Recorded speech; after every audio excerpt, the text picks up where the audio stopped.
So you want to write a book. I know the feeling. I've been writing books for more than 40 years.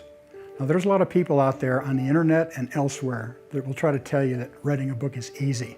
You can do it fast. They've got 5 steps to writing a bestseller. I'm not promising you a bestseller, but I do have 13 foundational steps that you're going to need to follow if you're going to write a book. Speed is not the point. Quality is the point. So the first thing you're going to want to do is establish your writing space. When I first started, I was a young father and I had no space. I had to take a plank and put it between 2 kitchen chairs, which I set in front of the couch in the living room. And then I sat on that couch in front of a manual typewriter, and that's how I worked. That was my space. Wherever it is, establish it. It could be in a Starbucks. It could be in your car if you have to. And you should never say that you don't have a place to write. I can remember being in the newspaper business. There were 40 of us in the same room. And back in those days, people smoked in that room. So we had smoke, we had noise, we had clacking typewriters. A writer can write anywhere, but you want to establish what you need. So if you need solitude, make sure you find a place in your house where you can shut the door, where you can turn off media, and you can have privacy and silence and whatever you need to write. And the more you can afford, the better you'll do as far as equipment and space. The second important step is to assemble your writing tools. And really, you don't need too many. Say you're writing in a restaurant. All you need is your laptop and a comfortable chair.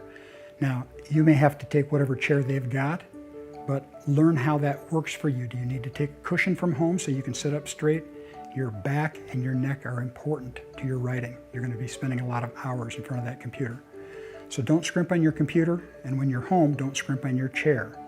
And then make a list of all the things you're going to need while you're writing, especially at home.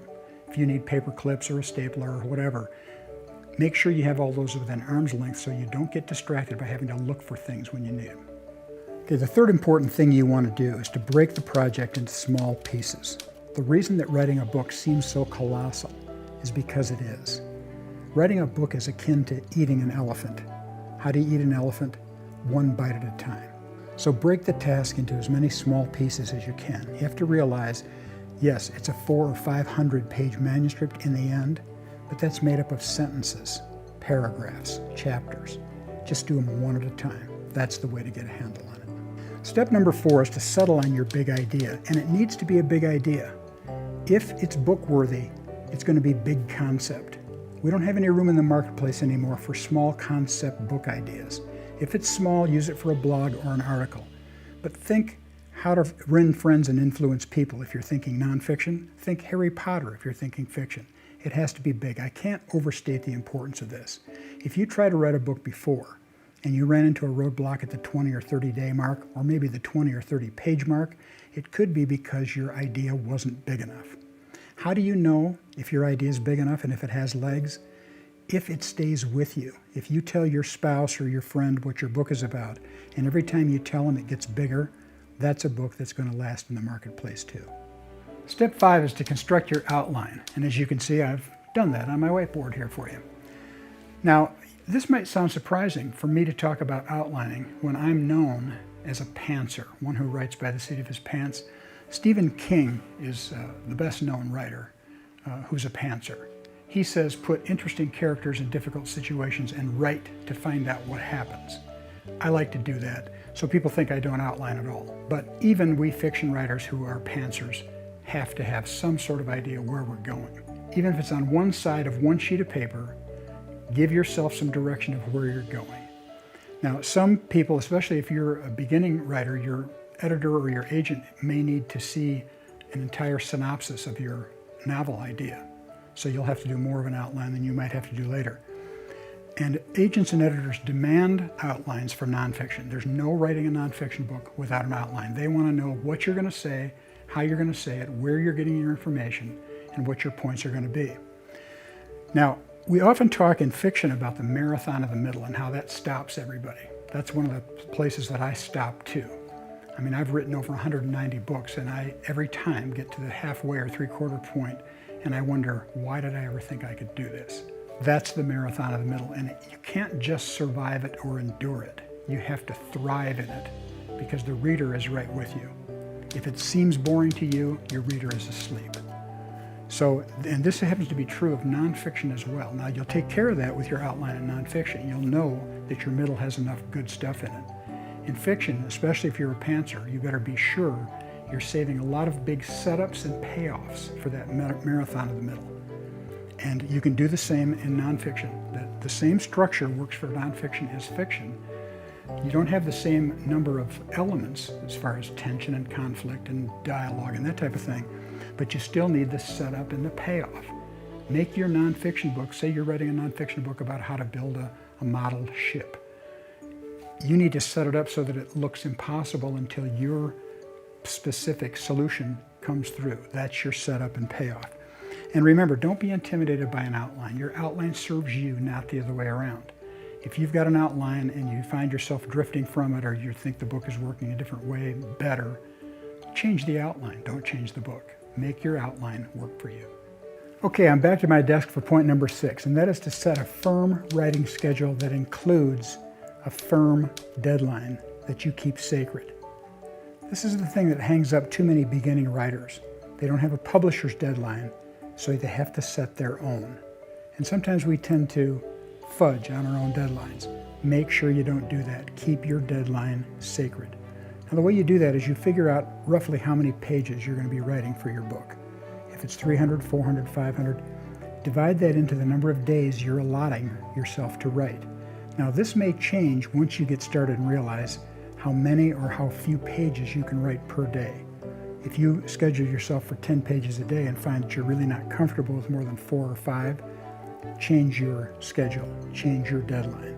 But once you get it locked in, keep it sacred. When I was a publisher, I found that only about 1 in 100 writers literally meet their deadlines.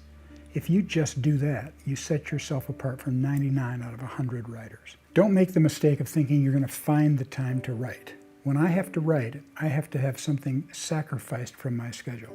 Is it an hour or 2 of sleep a night? Is it a concert? Is it a ball game? Is it a movie? Is it a favorite TV show? How bad do you want this? I schedule my days right on my calendar, on my computer. I have it color-coded, it's in pink, and you've caught me when tomorrow I have to reach the 70,000 word mark. I have that target there. I'm at the 67,500 mark now, so I'm going to have to write 2,500 words tomorrow. And if I do that for 5 more days, I'm going to make my deadline because I keep that deadline sacred. Point number 7 is to conduct your research. Now, everybody knows that you need to do that automatically for nonfiction. You have to be an expert in what you're writing in and not just draw on your own experience, but also show that you've immersed yourself in all the writing in your field. But a lot of people miss the fact that research is just as important for fiction. In fact, I think it could be even more important. If you miss a small detail of history or aircraft or weaponry, you can be sure readers are going to point this out. Specificity lends credibility to fiction, and fiction needs to be believable. Now, once you've done your research, you're going to be tempted to show that off to the reader. You want to resist that urge. Your research is not your main course. The story is the main course. Research is the seasoning that adds that specificity, that gives you credibility and believability. I'm using a world history chart for my current project because I'm covering from 2000 BC to the present day. I need to know when the patriarchs were born and when they died and how they overlapped. So make sure your research becomes seasoning and that it's right, because readers notice. Step number 8 is to write a compelling reader-first opener. Give it the time it deserves, because if you can pull off an important, compelling first line, it will set the tone for your entire book. You probably won't write a more important line than that first one. Now, most first lines fall into one of these categories: surprising, dramatic statement, philosophical, or poetic. I'm not going to give you examples of all of them, but let me just do that for the first 2. For surprising opening in fiction, George Orwell's 1984 begins, "It was a bright, cold day in April, and the clocks were striking 13. Would that keep you reading? It would me. In nonfiction, Elizabeth Gilbert wrote The Last American Man.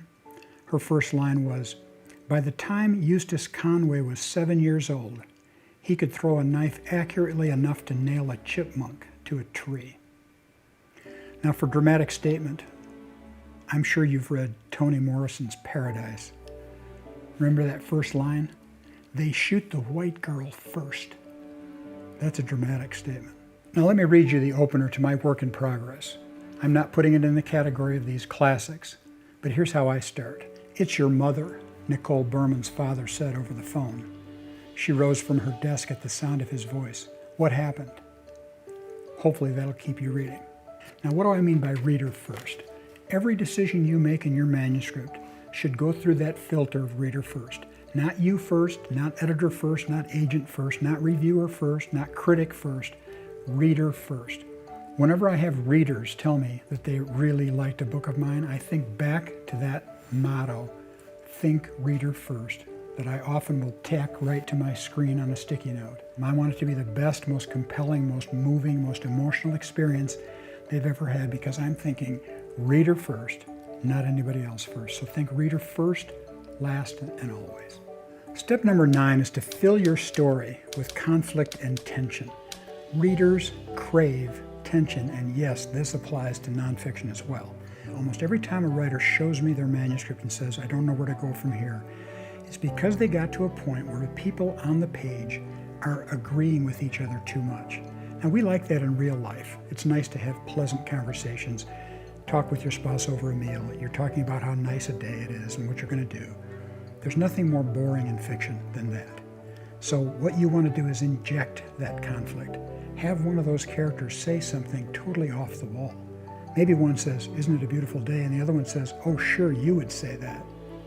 All of a sudden, the reader and that character are going, what was that about? Where did that come from? That's conflict. What's the problem in their relationship? What's the underlying tension that caused that conflict? That will keep people turning the pages.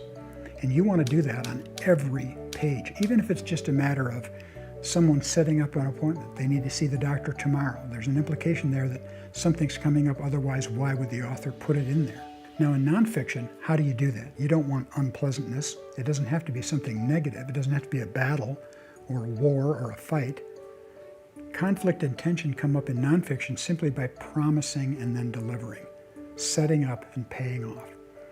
Some of the best nonfiction writers are ones who will spend the first several chapters promising you what you're going to get when you finish reading this book, and then they deliver. Step number 10 is to turn off your internal editor while you're writing your first draft. Most writers I know are perfectionists. I happen to be one too. And so we have that inner critic sitting on our shoulder telling us what's wrong with every word we write. That inner critic is just you or me, and that critic needs to be told to shut up. Now is not the time to be criticizing your own work. Always save your editing until the next day, at least. And the longer you can wait between when you write it and when you edit it, the better for the end product. This is the opening pages of my work in progress, Dead Sea Rising, my next novel. I wouldn't show this first draft to my worst enemy. I don't worry about cliches, redundancies, lacks of logic. I need to get the story down. So turn off that internal editor, get your story down, and then tell yourself that the next day you can put your perfectionist cap back on and have at it. Remember in point number 5 when I mentioned the marathon of the middle? I want to make that point 11 and hit that again, because if there's any place you're going to quit, it's going to be during the marathon of the middle. This is the toughest spot for me as well. I've written over 190 books in 40 years. I hit the marathon of the middle every time. And I wonder, why did I get into this business? The problem with the marathon of the middle is we've all got great ideas to start, and we can't wait to get to that big finish. But now we've got a couple hundred pages in the middle to fill. And if you just start padding it in fiction with extra scenes or in nonfiction with extra points, your reader is going to drop off the page. This is where you don't just survive, you thrive. For instance, in my current work in progress, Dead Sea Rising, this is a long novel, 80,000 words, so the marathon of the middle is a good stretch. How I solved the problem of not letting it flag in the middle is to alternate from 2000 BC to present day and even back to Vietnam. And I'm setting up my payoffs so well in the middle that I can hardly wait to get to the ending. And the ending will work better because I didn't just persevere through the marathon, I thrived. Step number 12 is to write a resounding ending. You want your book to end the way a Broadway play ends when that curtain comes down with a satisfying thud. I'm working on my 195th book, so I've got over 190 books here that all had to have endings that worked. 2/3 of my books are novels, 1/3 are nonfiction, so even nonfiction has to have that great ending. How do you make sure your ending doesn't fizzle? You give it the time it deserves. I had talked to a lot of writers who've written their entire manuscript, they get to the end and they rush it, or they say, I just don't know how to make it work. Don't settle for second best. If it takes longer to write your ending than the rest of the novel put together or the nonfiction book put together, do it. Do whatever it takes to make it work. And if you've got several ideas for what might be best, go for the one that is the most emotional, because readers remember what moves them. My last and most important point, step 13, is that you need to become a ferocious self-editor. What does it mean to be ferocious? You know what it means. It means to be aggressive. Everything else is for naught if you don't polish your manuscript to the point where you're happy with every word. That doesn't mean it's going to be perfect or that you don't need an editor if you should place it with a publisher. But you need to polish that thing until it sings. Why? Because agents and editors can tell within 2 minutes whether your manuscript is going to be worth reading or rejecting. That doesn't sound fair, and maybe it isn't fair, but they have so many things to read. The competition is so vast. They've learned to be able to tell within a page or two whether this has potential or not. That puts all the onus on you to self-edit. People say, should I pay an editor? If you pay an editor, what is the publisher buying? Your work or someone else's? Learn to edit yourself. Cut to add power. I have a list of 21 self-editing tips. You can find them at jerryjenkins.com. I've been so blessed in my career that I love to pay it forward. So I'm sending out free writing tips and writing blogs. You can find all that at that website, and you'll be ready to go.